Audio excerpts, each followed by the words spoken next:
నమస్కారం గురుగారు. శ్రీమాత్రే నమః. గురుగారు, జ్యేష్ఠ మాసం స్టార్ట్ అయిపోయింది. మనకు ఒక్కొక్క మాసానికి ఒక్కొక్క ప్రత్యేకత, ఆ మాసానికి తగ్గట్టుగా ఒక దైవాన్ని ఆరాధించడం ఇదంతా కూడా చూస్తూ ఉంటాం. మరి ప్రత్యేకించి ఈ మాసం యొక్క వైశిష్ట్యం ఏంటి? ఈ మాసంలో ఏ దైవాన్ని ఆరాధించాలి? తప్పకుండా తెలియజేస్తాను. ముందుగా ప్రేక్షకులందరికీ శ్రీమాత్రే నమః, శ్రీ గురుభ్యో నమః. ఓం నమస్తే అస్తు మహామాయే శ్రీపీఠే సురపూజితే శంఖచక్రగదాహస్తే మహాలక్ష్మీ నమోస్తుతే. జ్యేష్ఠ మాసం మనకు మాసాలలోకెల్లా పెద్ద మాసం ఏదైనా ఉంది అంటే అది జ్యేష్ఠ మాసం అని అంటాం. జ్యేష్ఠ అంటేనే పెద్దది అని అర్థం. అందుకే ఇంట్లో పిల్లలకు పెద్ద కుమారుడు జ్యేష్ఠపుత్రుడు, జ్యేష్ఠపుత్రిక అని ఇట్లా పిలుస్తూ ఉంటాము. అంటే ఇంట్లో పెద్దవాళ్ళని కూడా జ్యేష్ఠపుత్రుడు అని అంటాం. అంటే మాసాలలోకెల్లా ఉత్తమమైనటువంటి మాసం పెద్ద మాసం జ్యేష్ఠ మాసం అని చెప్పడం జరుగుతుంది.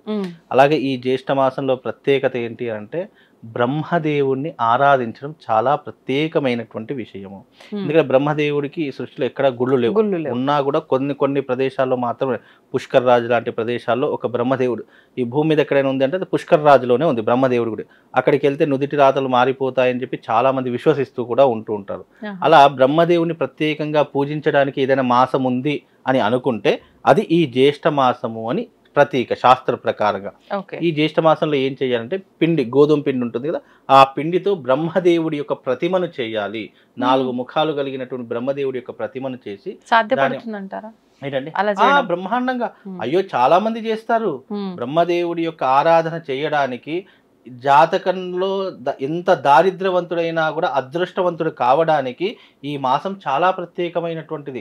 అందులోనూ బ్రహ్మదేవుడికి ఎస్పెషల్లీ గుళ్ళు లేవు కాబట్టి బ్రహ్మదేవుడు ఆనందించడానికి, సంతోషించడానికి, అబ్బా ఈ సంవత్సర కాలంలో నాకు ఒక నెల రోజుల పాటు పూజలు జరిగే మాసము అది జ్యేష్ఠ మాసము అని చెప్పి బ్రహ్మదేవుడు చాలా సంతోషించేటటువంటి మాసము ఈ యొక్క జ్యేష్ఠ మాసం. అందుకే కానీ బ్రహ్మదేవుడికి ఏదో శాపం ఉంది, ఆయనను ఆరాధించకూడదు, అందుకే ఆలయాలు లేవు అంటారు కదా, మరి తప్పేం లేదా ఆరాధించడం?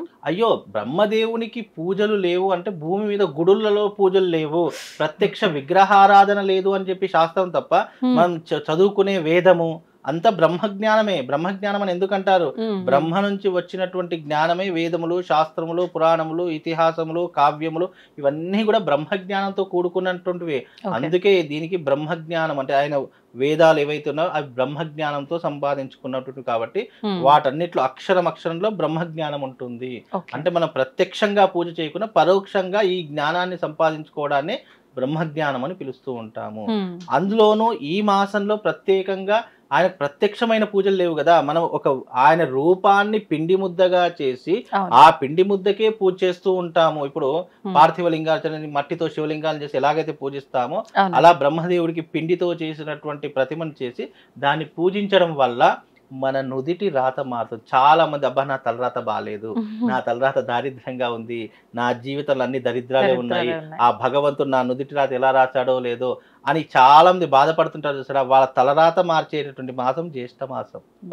ఈ జ్యేష్ఠ మాసంలో నిజంగా కటిక దారిద్ర్యుడైనా సరే అబ్బా నా జీవితం అంతా కోల్పోయాను, నాకు మళ్ళీ లైఫ్ అంటూ కావాలి, కొత్త లైఫ్ లోకి అడుగు పెట్టాలి, నాకు కొత్త జీవితం కావాలి అంటే ఈ జ్యేష్ఠ మాసం. ఈ జ్యేష్ఠం అందుకే అంత ప్రత్యేకమైన, అందుకే దీనికి పెద్ద మాసము అని కూడా పేరు.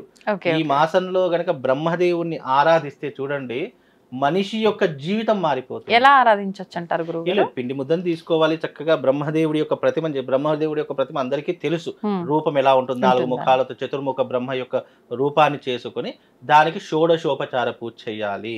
చక్కగా షోడశోపచార పూజ చేసి ఆ పిండి ముద్దను పూజించిన తర్వాత ఒక రోజు మన ఇంట్లో పెట్టుకొని దాన్ని మళ్ళీ మరుసటి రోజు నీళ్ళల్లో వదిలేసేయాలి. ఇది ఎప్పుడు చేయాలి? చతుర్దశి నాడు కానీ, పంచమి యుక్తంగా కానీ, దశమి రోజున కానీ.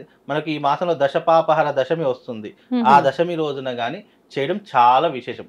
ఇది ప్రత్యేకమైన రోజులు. మిగతా రోజులు ఎప్పుడన్నీ ఈ రోజులు కుదరలేదండి మాకంటే మీరు ఏ రోజున ఈ జ్యేష్ఠ మాసంలో ఎప్పుడైనా చేసుకోండి, అదే పుణ్య ఫలితం ఉంటుంది. కాకపోతే ఇవి ప్రత్యేకమైనటువంటి రోజులని. ఇప్పుడు ఈ ఆరాధన చేసిన రోజు ప్రత్యేకించి ఉపవాసం కానివ్వండి, ఈ ఆరాధన మార్నింగే కానివ్వండి లేదంటే ఈవినింగ్ చేయాలి, ఇలాంటి నియమాలు ఏమన్నా ఉన్నాయా? నేను యూనివర్సల్ గా ఒక నియమం చెప్తాను. భగవత్ ఆరాధన చేసే ప్రతి ఒక్కరూ నియమాలు ఏముంటాయి? ఉపవాస దీక్ష ఉంటుంది, ఏ వ్రతం చేసినా ఏ పూజ చేసినా ఉదయకాలమే చేయడం ఉంటుంది. నువ్వు భగవత్ కార్యాన్ని ఏదైనా చెయ్యాలి అని సంకల్పం నీ మనసులో ఉన్నప్పుడు దేనైనా ఉదయకాలం పూట అంటే నువ్వు ఉదయాన్నే లేచి చేసుకోవడం నీ ధర్మము, నీ కర్తవ్యం. ఇది యూనివర్సల్, కేవలం ఈ ఒక్కదానికనే కాదు. నువ్వు గుడికి వెళ్ళాలన్నా ఉదయకాలం లేవాలి, నువ్వు ఇంట్లో వ్రతం పెట్టుకోవాలన్నా ఉదయకాలం లేవాలి, ప్రతిదానికి ఉపవాసం ఉండాలి. దైవిక కార్యక్రమానికి ఏంటంటే దీంట్లో ఉపవాసము అనే నియమం ఎందుకు పెట్టారు అంటే మనం కడుపు నిండా భోజనం చేయడం ద్వారా మనకు బద్ధకం పెరిగిపోతుంది. పూజ చేసేటప్పుడు కొన్ని తప్పులు చేయకూడదని శాస్త్ర నియమాలు కొన్ని శాసనాలు చెప్పడం జరిగింది. అందులో ఆవలింతలు మనం తిన్నాము ఒక గంట సేపు కూర్చున్నామంటే అని ఆవలింతలు వచ్చేస్తూ ఉంటాయి. అంటే అవి రాకూడదు అని చెప్పేసి ఈ ఉపవాసం పెట్టారే తప్ప భగవంతుని పూజ చేసేప్పుడు తినకూడదు, తాకూడదు, చేయకూడదు, కనీసం మంచినీళ్ళు కూడా ముట్టుకోకూడదు అనేటటువంటివి ఎక్కడా కూడా నియమాలు లేవు. ఇవేంటంటే మన శరీరాన్ని మన ఆధీనంలో ఉంచుకోవడానికి, మన కంట్రోల్లో ఉంచుకోవడానికి, మనకేంటంటే కడుపు ఖాళీగా ఉంటే కొంతవరకు మన ఆలోచనలు భగవంతుని మీద నిమగ్నమై ఉంటాయి అనేటటువంటి కారణం చేతనే.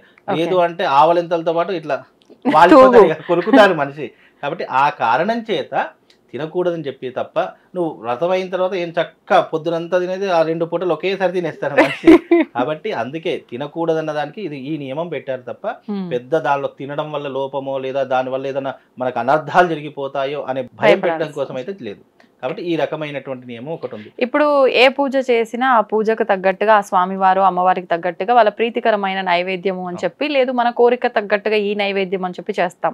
మరి ప్రత్యేకించి బ్రహ్మదేవుని పూజకు ఎటువంటి నైవేద్యం నివేదన చేయొచ్చు? బ్రహ్మదేవుడికి చాలా ప్రీతికరమైన నైవేద్యం ఏమిటి అంటే చక్కెర పొంగలి చాలా ప్రీతికరం బ్రహ్మదేవుడికి. అలాగే పళ్ళతో చేసినటువంటి పళ్ళ రసాలు ఉంటాయి కదా, అవి చాలా ఇష్టం భగవంతుడికి. అలాగే స్వామివారికి అర్చించేటటువంటి పువ్వులో కమలాలు అంటే చాలా ప్రీతికరము. అలాగే స్వామివారికి నాగవల్లి పత్ర పుష్పాలంటే చాలా ఇష్టము. స్వామివారికి ఇంకా అర్చన చెయ్యాలి అని అంటే కనుక తులసి దళాలతో అర్చన చేస్తే భగవంతుడు చాలా సంతోషిస్తాడు. అంటే పాలతో చేసినటువంటి ఏ పదార్థమైనా భగవంతునికి నివేదన చేయడానికి అవకాశం ఉంటుంది. దానికి అంటు ముట్టు దోషం ఏమీ ఉండదు పాలతో చేసిన దానికి. కాబట్టి బ్రహ్మదేవుడికి ఈ పాలతో చేసినటువంటి నైవేద్యాలు పెట్టడం చాలా విశేషము.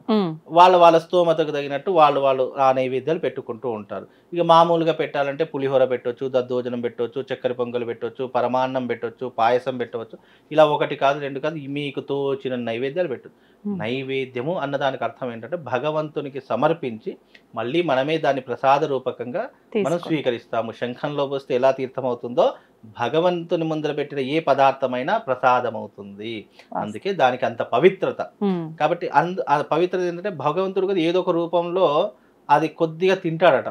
నేను ఇది చాలా మట్టుకు కొన్నిసార్లు గమనించాను. ఏంటి అని అంటే ఎప్పుడైనా భగవంతుడికి ప్రసాదం పెట్టిన తర్వాత ఒక 15 నిమిషాలు 20 నిమిషాలు అక్కడ నుంచి అంతా ఖాళీ చేసి మన పనిలోకి వచ్చి మళ్ళీ ఆ ప్రసాదాన్ని తీసుకుంటే దాంట్లో బరువు తగ్గేది.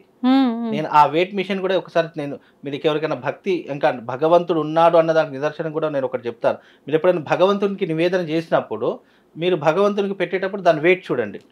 తర్వాత ఒక 15 నిమిషాలు ఒక హాఫ్ అన్ అవర్ మీరు మళ్ళీ అక్కడ ఆ జోలికి వెళ్లకుండా మళ్ళీ దాని తర్వాత వెయిట్ చూడండి, మీకు మినిమం కొంతవరకు తగ్గుతుందట. ఎందుకంటే అంటే మా పెద్దవాళ్ళు చెప్పారు, అరే ఇంత తగ్గిందిరా, ఇది చూసావు భగవంతుడు తిన్నాడు అందుకే ఇది ప్రసాదం అయ్యింది అని కూడా మా పెద్దలు పూర్వీకులు చెప్పేవారట. అందుకే ప్రసాదానికి అంత ప్రాముఖ్యత. అది నిజంగా ఎందుకు తగ్గేదో తెలియదు కానీ నిజంగా తగ్గేది. ఇప్పటికీ కూడా చాలా మంది కూడా ప్రయత్నించవచ్చు ఇంటి దగ్గర.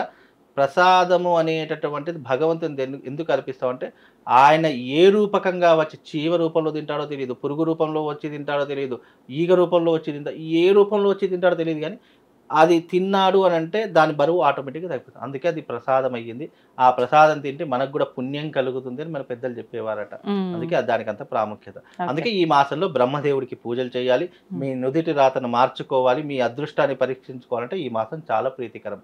అలాగే ఇంకా ప్రీతికరం ఏంటంటే శివారాధన చేసుకోవడం కూడా ఈ మాసంలో చాలా ఉత్తమము. అందులోనూ ఇప్పుడు అమ్మవారి బోనాల జాతర ప్రారంభం అయ్యేటటువంటి మాసం. చిట్ట చివరి రోజుల్లో చిట్ట చివరి 3 రోజులు బోనాలు ప్రారంభం అవుతాయి. ఇక ప్రారంభం అయ్యింది, జ్యేష్ఠ మాసం అయిందంటే తర్వాత ఆషాఢ మాసం ప్రారంభం. ఇక ఆషాఢ మాసం అంతా బోనాల ఉత్సవాలు. కాబట్టి ఈ యొక్క ఉత్సవాలని బ్రహ్మదేవుడి యొక్క పూజతో అలాగే మహాలక్ష్మీదేవి ఆరాధనతో శివుడి యొక్క అర్చనతో ఈ యొక్క మాసాన్నంతా వినియోగించుకోవడం చాలా ఉత్తమమైన. ఇంకోటి ఏంటంటే చాలా మంది ఇంట్లో పెద్ద కొడుకులు ఉంటారు, ఎవరికైతే ఇంటి మొదటి సంతానం ఉంటుందో అవునండి. చాలా మందికి వివాహాలు కావు. ఆ, అలా కానటువంటి వాళ్ళకు కూడా ఈ జ్యేష్ఠ మాసము జ్యేష్ఠ పుత్రులకు జ్యేష్ఠ పుత్రికలకు చాలా కలిసి వచ్చేటటువంటి మాసం వివాహానికి. ఈ జ్యేష్ఠ మాసంలో ఎవరైతే ఇంటికి పెద్దవాడికి పెళ్లి కావట్లేదు, అయ్యో మా పెద్దవాడికైతే మా చిన్నవాళ్ళకి చూద్దాం అనుకుంటున్నాము అని అనుకునే వాళ్ళు ఎవరైతే ఉన్నారో అలాంటి వారికి ఈ మాసంలో మగవాళ్ళకైతే కన్యాపాశుపతం అనేటటువంటి ఒక మహత్తరమైనటువంటి క్రతువు ఉంటుంది. అలాగే ఆడవాళ్ళకైతే వరపాశుపతము అనేటటువంటిది ఒకటి ఉంటుంది. అది ఎవరికి ఇంట్లో ఉన్నటువంటి పెద్దవాళ్ళకు మాత్రమే, అంటే మొదటి సంతానానికి మాత్రమే. అలాంటి వాళ్ళకి వివాహం కాలేదు. ఈ పాశుపతాలు గనక చేస్తే వాళ్ళకు నాకు తెలిసి ఒక 41 రోజుల్లో తప్పకుండా వివాహం సెట్ అయ్యే అవకాశం ఉంటుంది. అంత గొప్పనైనటువంటి మాసం ఈ మాసం. అందుకే బ్రహ్మదేవుడు నుదిరాతను మారుస్తాడు, పరమశివుడు మీ కోరికలను తీరుస్తాడు. అందుకే దీన్ని జ్యేష్ఠ మాసం అని పిలవడం జరిగింది. ఈ జ్యేష్ఠ మాసంలో ఈ రకమైన క్రతువులు చేసుకుంటే అనుకున్న కోరికలతో పాటు మన అదృష్టాన్ని మార్చుకునే శక్తి కూడా ఈ జ్యేష్ఠ మాసానికి ఉంది. ఇంత మంచి అవకాశం ఉందంటే ఖచ్చితంగా అందరూ సద్వినియోగపరచుకోవాలి. దీన్ని సద్వినియోగపరుచుకుంటే అదృష్టవంతులు, ఈ వీడియో చూసి దండం పెట్టుకుంటే పుణ్యాత్ములు. అదృష్టవంతులుగా మారాలి అని అంటే ఆ ప్రాసెస్ అంతా కూడా కరెక్ట్ గా చేసుకోవాలి. ఇప్పుడు భగవతారాధన మనం ఎంత చక్కగా చేసుకుంటే, భగవంతుని ఆరాధిస్తే మనకి ఏదో వస్తుంది అని కాదు, ఉన్న దారిద్ర్యాలు దూరం అయిపోతాయనే తప్ప మన ఏదో కోటీశ్వరులు అయిపోతాము, మన అదృష్టం ఎక్కడికో వెళ్ళిపోతుంది అనేది కాదు. మనిషిగా పుట్టినందుకు నీ జీవితంలో నీ తల్లిదండ్రులను ఎలా గౌరవిస్తారో భగవంతుని అదే రకం గౌరవించి ఆయనకు చేతులు జోడించి నమస్కారం చేసుకుని మనసులో ఒక ప్రార్థన చేస్తే చాలు, అంతకే సంతోషిస్తాడట. ఇంకా దానికి మించి ఎంత చేస్తావో అది నీ యొక్క ఆరాధన, నీ భక్తి విశ్వాసము, నీ నమ్మకము, నీ విశ్వాసంతో ముడిపడి ఉంటుందని.